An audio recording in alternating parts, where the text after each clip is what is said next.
10 suspects d'un délit commis par une seule personne sont proposés à l'identification par 4 témoins. Chaque témoin désigne un suspect comme étant le coupable sans connaître le choix des autres. Un des suspects est désigné 2 fois. Question 1. Est-ce que cela constitue une lourde charge contre lui? Question 2. Parmi les suspects, 9 sont des figurants. Un seul est un vrai suspect. Est-ce que le fait que le vrai suspect soit désigné 2 fois constitue une lourde charge contre lui? Le fait que 2 témoins désignent un suspect donné pourrait être dû au hasard. Autrement dit, cela pourrait être une coïncidence. Mais quelle est la probabilité de cette coïncidence? Pour le savoir, faisons l'hypothèse que les 4 témoins répondent au hasard. Quelle serait alors la probabilité que l'un d'eux, au moins l'un d'eux, soit désigné 2 fois? Au moins 2 fois. On aurait alors 4 tirages, les 4 témoignages, avec remise. Une issue de ces 4 tirages serait un quadruplet. Par exemple, l'issue 4, 6, 2, 8 signifierait que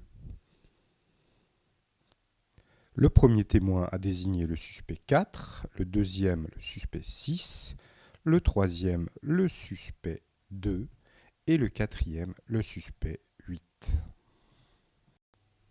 Il y a donc 10 000 issues dans notre univers, 10 puissance 4, correspondant aux 10 possibilités pour chaque numéro de notre quadruplet. De plus, ces 10 000 issues sont toutes équiprobables. Elles ont toutes la même probabilité d'apparaître.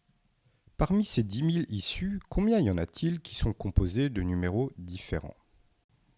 Il y a 10 façons de choisir le premier numéro, 9 de choisir le second, 8 de choisir le troisième et 7 de choisir le quatrième. Ce qui donne 10 fois 9 fois 8 fois 7 façons de choisir une issue, où les 4 témoins désignent 4 suspects différents. La probabilité que les témoins désignent des suspects différents est donc de 10 fois 9 fois 8 fois 7 divisé par nos 10 000 issues équiprobables, ce qui donne une probabilité de 0,504. La probabilité qu'au moins un des suspects soit désigné au moins 2 fois est donc l'événement contraire de probabilité 1 moins 0,504, c'est-à-dire 0,496. Autrement dit, en faisant l'hypothèse que les témoins répondent au hasard, il est tout à fait probable que l'un d'entre eux soit désigné 2 fois. Cela signifie que le fait que notre suspect soit désigné 2 fois, ne soit pas coupable mais simplement malchanceux, est assez probable. On ne peut donc pas dire qu'une lourde charge pèse contre lui. Parmi les suspects, 9 sont des figurants. Nous sommes dans la question 2. Un seul est un vrai suspect. Est-ce que le fait que le vrai suspect soit désigné 2 fois constitue une lourde charge contre lui? Toujours dans l'hypothèse où les témoins répondent au hasard, tous les suspects ont la même probabilité d'être désignés 2 fois.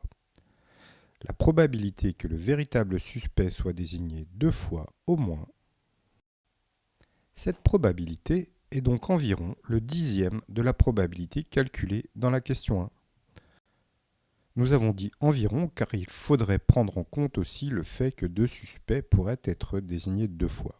Mais ceci est trop compliqué et c'est une autre histoire. Nos réponses sont approximativement justes.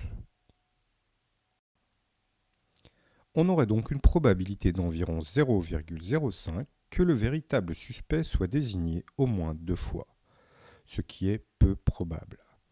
Les témoins ne répondent donc probablement pas au hasard. Et nous pouvons dire qu'une lourde charge pèse contre notre suspect.